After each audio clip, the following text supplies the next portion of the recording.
80% ಪೇರೆಂಟ್ಸ್ದು concern ಏನಂದರೆ, sir ಊಟ ಮಾಡ್ತಾ ಇಲ್ಲ, ಸರ್ ಏನು ತಿನ್ನಲ್ಲ ಅಂತಾರೆ. ಹೌದೇನಮ್ಮ ಅಂತ ಎಕ್ಸ್ಪೆರಿಮೆಂಟ್ ಮಾಡೋಕೆ ನಾನು ಏನು ಮಾಡ್ತೀನಿ, ಒಂದು ಯಾವುದೋ ಕ್ಯಾಡ್ಬರೀಸೋ ಏನೋ ತೆಗಿತೀನಿ ಕೆಳಗಿಂದ, ತೆಗ್ದು ಅವನಿಗೆ ನಾನೇ ಪೀಲ್ ಮಾಡಿ ಕೊಡ್ತೀನಿ. 2 ನಿಮಿಷದಲ್ಲಿ ವ್ಯಾಕ್ಯೂಮ್ ಕ್ಲೀನರ್ ಥರ ಅಂತ ಹೊಡೆದ್ಬಿಡ್ತಾರೆ.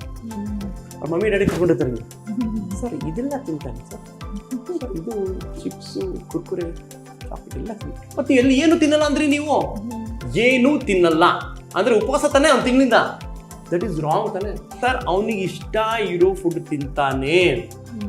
ನಾನು ಮಾಡೋ ಬಿಸಿಬೇಳೆ ಬಾತು, ಸಾಂಬಾರು, ಚಪಾತಿ, ರೈಸು, ಬದನೆಕಾಯಿ ಬಜ್ಜಿ ತಿನ್ನಲ್ಲ, ಅದು ಹೇಳ್ಬೇಕು ನೀವು. ಫುಡ್ ಮೇನ್ ಇಂಪಾರ್ಟೆಂಟ್ ಅಂದ್ರೆ ಇವಾಗ ಎಲ್ಲರೂ ತಲೆ ಕೆಡಿಸ್ಕೊಳ್ಳೋದು, ನನ್ನ ಮಗ ಊಟ ಮಾಡ್ತಾ ಇಲ್ಲ, ನನ್ನ ಮಗಳು ಊಟ ಮಾಡ್ತಾ ಇಲ್ಲ, ಬರೀ ಜಂಕ್ ಫುಡ್ ತಿಂತೀನಿ ಅಂತ ಹೇಳ್ತಾಳೆ, ಹೆಲ್ದಿ ಫುಡ್ ಕೊಡಕ್ ಬಂದ್ರೆ ತಿನ್ನಲ್ಲ ಅಂತ ಹೇಳ್ತಾಳೆ, ಟೈಮಿಗೆ ಊಟ ಮಾಡಿಸಿದ್ರು ಕೂಡ ಸಣ್ಣ ಇದಾರೆ, ದಪ್ಪನೇ ಆಗ್ತಾ ಇಲ್ಲ, ಎಲ್ಲರೂ ನನ್ನ ಮಗಳು ಅಥವಾ ಮಗ ಇಷ್ಟೊಂದು ವೀಕ್ ಇದಾನೆ, ಎಷ್ಟು ತಿನ್ಸಿದ್ರು ದಪ್ಪ ಆಗ್ತಾ ಇಲ್ಲ. ಈ ತರದ್ ಒಂದಿಷ್ಟು ಪೇರೆಂಟ್ಸಿಗೆ ಕನ್ಫ್ಯೂಷನ್ ಇದೆ. ಹೆಂಗೆ ಅವ್ರದ್ದು ಊಟ ಹೆಲ್ದಿಯಾಗಿ ಇಟ್ಕೊಳ್ಳೋದು, ಸೊ ಅದನ್ನ ನಾವು ಹೆಂಗ್ ಪ್ಲಾನ್ ಮಾಡ್ಕೋಬಹುದು? Okay, see, food is a very, very important topic, very, very important aspect, growth and developmental, right? So 80% ಮಕ್ಕಳದು ಪೇರೆಂಟ್ಸ್ದು ಕನ್ಸರ್ನ್ ಏನಂದರೆ, ಸರ್ ಊಟ ಮಾಡ್ತಾ ಇಲ್ಲ, ಬಟ್ 80% ಆ ಮಕ್ಕಳು ಊಟ ಮಾಡ್ತಾ ಇರೋ ಮಕ್ಕಳು ನಾವು ನೋಡಿದಾಗ, ಎಕ್ಸಾಮಿನ್ ಮಾಡಿದಾಗ ಗ್ರೋತ್ ಆ್ಯಂಡ್ ಡೆವಲಪ್ಮೆಂಟ್ ನಾರ್ಮಲ್ ಆಗಿರುತ್ತೆ. ಊಟ ಮಾಡೋ ಮಕ್ಕಳು ಅಲ್ಲ, ಈಗ 80% 70% ಅನ್ಕೊಳ್ಳಿ, to be on the safer side. 70% parents ಏನು ಹೇಳ್ತಾರೆ, ಸರ್ ನನ್ನ ಮಗ ಊಟನೇ ಮಾಡಲ್ಲ ಸರ್, ಅಯ್ಯೋ ಅದು ಮಾಡ್ತೀನಿ ಇದು ಮಾಡ್ತೀನಿ, ಊಟ ಮಾಡಲ್ಲ. ಆ 70% ಮಕ್ಕಳಲ್ಲಿ ಅದ್ರದ್ದು 70%, ಆ 70% ಮಕ್ಕಳು ನಾರ್ಮಲ್ ಆಗಿರ್ತಾರೆ. ಅಂದ್ರೆ ಅವ್ರ ಗ್ರೋತ್ ಅಲ್ಲಿ, ಡೆವಲಪ್ಮೆಂಟ್ ಅಲ್ಲಿ, ಬೆಳವಣಿಗೆಯಲ್ಲಿ ಏನು ತೊಂದರೆ ಬಂದಿರಲ್ಲ, ಹೈಟು ಚೆನ್ನಾಗಿರುತ್ತೆ, ವೇಟು ಚೆನ್ನಾಗಿರುತ್ತೆ, ಎಲ್ಲ ಚೆನ್ನಾಗಿರುತ್ತೆ. 30% ಇರ್ತಾರೆ, ಸ್ವಲ್ಪ ಮಾಲ್ ನರಿಶ್ಮೆಂಟ್ ಇರ್ತದೆ, ಕೆಲವರಿಗೆ ಅನಿಮಿಯಾ ಇರ್ತದೆ, ಐರನ್ ಡಿಫಿಷಿಯನ್ಸಿ, ಹಿಮೋಗ್ಲೋಬಿನ್ ಕಡಿಮೆ ಇರ್ತದೆ, ರಕ್ತ ಅಂಶ ಕಡಿಮೆ ಇರ್ತದೆ, ಕೆಲವರಿಗೆ ಕ್ಯಾಲ್ಸಿಯಂ ಕಡಿಮೆ ಇರ್ತದೆ, ಕೆಲವರು ವಿಟಮಿನ್ ಡಿ ಕಡಿಮೆ ಇರ್ತದೆ, ಕೆಲವ್ರದ್ದು ವೇಟು ಕಡಿಮೆ ಇರ್ತದೆ, ಹೈಟು ಕಡಿಮೆ ಇರ್ತದೆ, 30%. ಬಟ್ ಈ 70% ಪೇರೆಂಟ್ಸ್ ಕನ್ಸರ್ನ್ ಇರ್ತದಲ್ಲ, ಸರ್ ಊಟ ಮಾಡಲ್ಲ ಅಂತ. ನಾವು ಅವ್ರದ್ದು ಕನ್ಸರ್ನ್ ಕೇಳಿಬಿಟ್ಟು ಮಗುಗೆ ನೋಡ್ತೀವಿ. ಫಸ್ಟ್ ಮಗು ಆ ಕ್ಯಾಟಗರಿಲಿ ಬಂದಿದೆ, ಗ್ರೋತ್ ಪರ್ಸೆಂಟೈಲ್ ಒಳಗೆ ಇದ್ದಾನೆ, ನಾರ್ಮಲ್ ಇದ್ದಾನೆ, ಮೆಂಟಲ್ ಡೆವಲಪ್ಮೆಂಟ್ ಚೆನ್ನಾಗಿದೆ, ನಾವು ತಲೆ ಕೆಡಿಸ್ಕೊಳ್ಳಲ್ಲ. ನಾವು ಅವರಿಗೆ ಎಜುಕೇಟ್ ಮಾಡ್ತೀವಿ. ನೋಡಮ್ಮ, ಅಲ್ಟಿಮೇಟ್ಲಿ ಎಕ್ಸಾಮಿಗೆ ಓದೋದು ಯಾಕೆ? ರಿಸಲ್ಟ್ ರ್ಯಾಂಕ್ ಹೊಡಿತದೆ, ನೀವು ಓದ್ತಾ ಇಲ್ಲ ಅಂತ ಹೇಳ್ತಾ ಇದ್ದೀರಾ. ಈಗ ನಿಮ್ಮ ಕನ್ಸೇನೇನು, ಸರ್ ಓದ್ತಾನೆ ಇಲ್ಲ ಸರ್, ರಿಸಲ್ಟ್ 98 ಹೊಡಿತಾನೆ, ಏನು ಮಾಡ್ತಿದ್ದಾನೆ, ಹೆಂಗೆ? ಸೊ ನಾವೇನು ಹೇಳಿ ಮೆಸೇಜ್ ಪಾಸ್ ಮಾಡ್ತೀವಿ ಅಂದರೆ, your sun and daughter growing well. So force ಮಾಡಿದ್ರೆ ಯೂಸ್ ಇಲ್ಲ, ಶಾರ್ಟ್ಕಟ್ ಮಾಡಿದ್ರೆ ಯೂಸ್ ಇಲ್ಲ, ಅದು ಇದು ಜಂಕ್ ತೊಗೊಂಡು ತಿನ್ನಿಸ್ಬಿಟ್ಟು ವೇಟ್ ಗೇನ್ ಮಾಡಿಸ್ ಯೂಸ್ ಇಲ್ಲ. ಡಾಕ್ಟ್ರ್ ಹೇಳಿದ್ರು, ಇಲ್ಲ ಬೆಳವಣಿಗೆ ಸ್ವಲ್ಪ ಕಡಿಮೆ ಇದೆ, ವೇಟ್ ಒಂದು 3 kg ಕಡಿಮೆ ಇದ್ದಾನೆ, ಹೈಟ್ ಒಂದು 2 ಇಂಚ್ ಕಡಿಮೆ ಇದೆ, ನ್ಯೂಟ್ರಿಷನ್ ಸ್ವಲ್ಪ, ಆವಾಗ ಲೆಟ್ಸ್ ವರಿ. ಸೊ ಈ ಮಕ್ಕಳಲ್ಲಿ ನಾವು ತಲೆನೇ ಕೆಡಿಸ್ಕೊಳ್ಳಲ್ಲ, ಅನ್ನೆಸರಿ ಮೆಡಿಸಿನ್ ಕೊಡಲ್ಲ, ಅವ್ರಿಗೆ ಅಡ್ವೈಸ್ ಮಾಡಿ ಕಳಿಸ್ತೀವಿ. ಕೆಲವು ಪೇರೆಂಟ್ಸ್ ಅಡ್ವೈಸ್ ಮಾಡಿದ್ರು, ಅದರಲ್ಲಿ 20% ಪೇರೆಂಟ್ಸ್ ಇರ್ತಾರೆ, ನೀವೆಷ್ಟೇ ಅಡ್ವೈಸ್ ಮಾಡಿ, ಸರ್ ಆದರೂ ಏನಾರು ಬರೀರಿ ಸರ್ ಪ್ಲೀಸ್ ಸರ್, ನಿಮ್ಮ ಹತ್ರ ಬಂದಿದ್ದು ಅಂತ ಸುಮ್ಮನೆ ಪಾಪ ವಿಟಮಿನೋ ಕ್ಯಾಲ್ಸಿಯಂ ಕೊಡ್ತೀವಿ, ಯಾಕಂದ್ರೆ ಅವರು ಸ್ಯಾಟಿಸ್ಫೈ ಆಗ್ಬೇಕಲ್ಲ.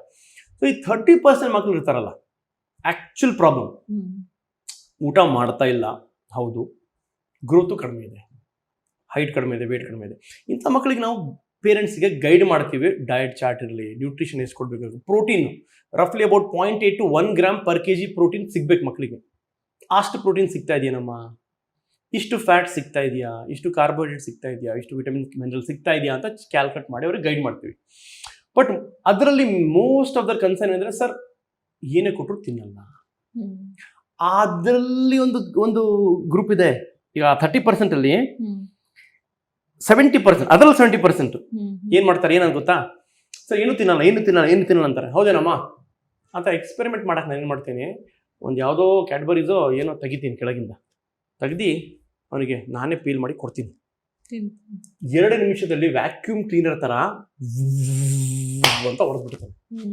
ಅವ್ರ ಮಮ್ಮಿ ಡ್ಯಾಡಿ ಕರ್ಕೊಂಡಿರ್ತಾರೆ, ಸರ್ ಇದೆಲ್ಲ ತಿಂತಾನೆ ಸರ್, ಸರ್ ಇದು ಚಿಪ್ಸು ಕುರ್ಕುರೆ ಚಾಕ್ಲೇಟ್ ಎಲ್ಲ ತಿಂತೀರಿ ಮತ್ತೆ ಎಲ್ಲಿ ಏನು ತಿನ್ನಲ್ಲ ಅಂದ್ರಿ ನೀವು ಏನು ಈಗ ಏನು ತಿನ್ನಲ್ಲ ಅಂದ್ರೆ ಉಪವಾಸ ತಾನೇ ಅವ್ನು ತಿಂಗಳಿಂದ, ದಟ್ ಈಸ್ ರಾಂಗ್ ತಾನೆ. ಸೊ ನೀವೇನು ಹೇಳ್ಬೇಕಾಗ ಸರ್ ಅವನಿಗೆ ಇಷ್ಟ ಇರೋ ಫುಡ್ ತಿಂತಾನೆ, ನಾನ್ ಮಾಡೋ ಬಿಸಿಬೇಳೆ ಬಾತು ಸಾಂಬಾರು ಚಪಾತಿ ರೈಸು ಅದು ಯಾವುದು ಬದನೆಕಾಯಿ ಬಜ್ಜಿ ತಿನ್ನಲ್ಲ ಅದು ಹೇಳ್ಬೇಕು ನೀವು. ಯಾಕೆ ತಿನ್ನಲ್ಲ? ಅದು ಅವನಿಗೆ ಇಷ್ಟ ಇಲ್ಲ. ಇದು ಸೆಲೆಕ್ಟಿವ್ ಲಾಸ್ ಆಫ್ ಅಪಟೈಟ್ ಅಂತ ಹೇಳ್ತಾರೆ. ಸೆಲೆಕ್ಟಿವ್ ಲಾಸ್ ಅಂದ್ರೆ ಏನು? ನನಗೆ ಇಷ್ಟ ಇಲ್ಲ ನಾ ತಿನ್ನಲ್ಲ, ನನಗೆ ಜಂಕ್ ಕೊಡಿ ಎಷ್ಟು ಬೇಕಾದ್ರೂ ಕೊಡಿ ನಾನು ಖಾಲಿ ಮಾಡ್ತೀನಿ.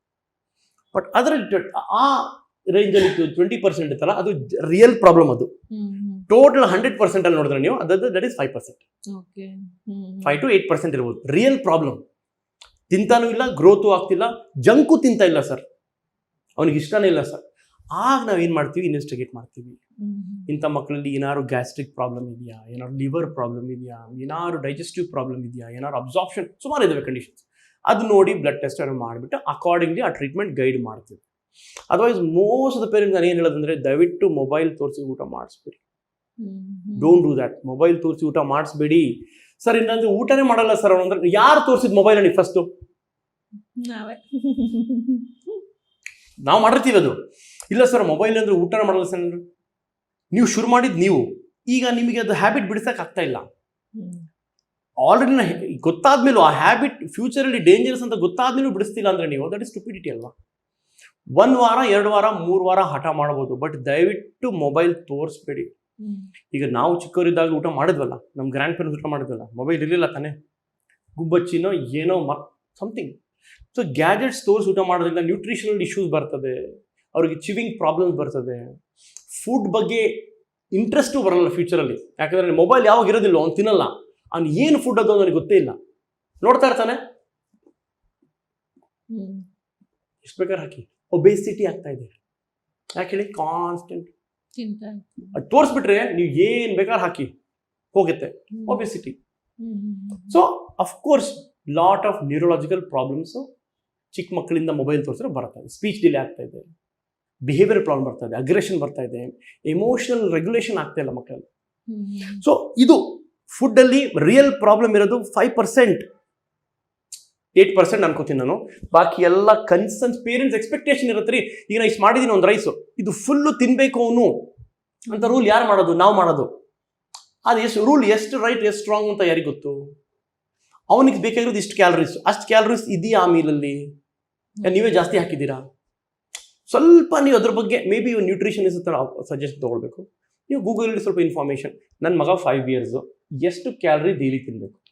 ನಾನು ಬೆಳಿಗ್ಗೆ 2 ಚಪಾತಿ ಕೊಟ್ಟೆ, ಸ್ವಲ್ಪ ಪಲ್ಯ ಕೊಟ್ಟೆ, 1 ಮೊಟ್ಟೆ ಕೊಟ್ಟೆ, ಇದು ಎಷ್ಟು ಕ್ಯಾಲರೀಸ್? ಓಕೆ, ಸಂಜೆ ತನಕ ಅವನು ಇಷ್ಟು ಮೀಲ್ ತಿಂದಿದ್ದಾನೆ, ಎಷ್ಟು ಕ್ಯಾಲರಿ ಆಗಿದೆ? ಅವ್ನು 1200 ಕ್ಯಾಲರಿ ತೊಗೋಬೇಕಿತ್ತು, 1800 ಕೊಟ್ಬಿಟ್ಟಿದ್ದೀನಿ ನಾನು. ಅಯ್ಯೋ, ಫಾರ್ ಎಕ್ಸಾಂಪಲ್ ಅಲ್ಲೇ ಸಿಕ್ಬಿಡ್ತಲ್ಲ ನಿಮಗೆ. That means you are force feeding. ನೀವು ಎಕ್ಸಸ್ ಕೊಡ್ತಾ ಇದ್ದೀರಾ, ನೀವು ಅವ್ನ ಕೆಪಾಸಿಟಿಯಿಂದ ಜಾಸ್ತಿ ನೀವು ಬಾಯಲ್ಲಿ ನುಗ್ಗಿಸ್ತಾ ಇದ್ದೀರಾ. ಅದು ದಯವಿಟ್ಟು ಮಾಡಬೇಡಿ. ಎಸ್, ಇವತ್ತಿನ ಜನರೇಷನ್ ಅಲ್ಲಿ ಪೇರೆಂಟ್ಸ್ ಏನೆಲ್ಲ ಚಾಲೆಂಜಸ್ ಅವರಿಗೆ ಎದುರಾಗತ್ತೆ, ಯಾವ ತರ ಮಕ್ಕಳನ್ನ ಅವರು ಬೆಳೆಸ್ಬೇಕು, ಏನೆಲ್ಲ ಕನ್ಫ್ಯೂಷನ್ಸ್ ಪೇರೆಂಟ್ಸ್ ಗಳಿಗೆ ಆಗತ್ತೆ ಈ ಒಂದು ಜರ್ನಿಯಲ್ಲಿ ಅನ್ನೋದ್ರ ಬಗ್ಗೆ ಕಂಪ್ಲೀಟ್ ಆಗಿ ಮಾಹಿತಿಯನ್ನ ಡಾಕ್ಟರ್ ಕೊಟ್ಟಿದ್ದಾರೆ.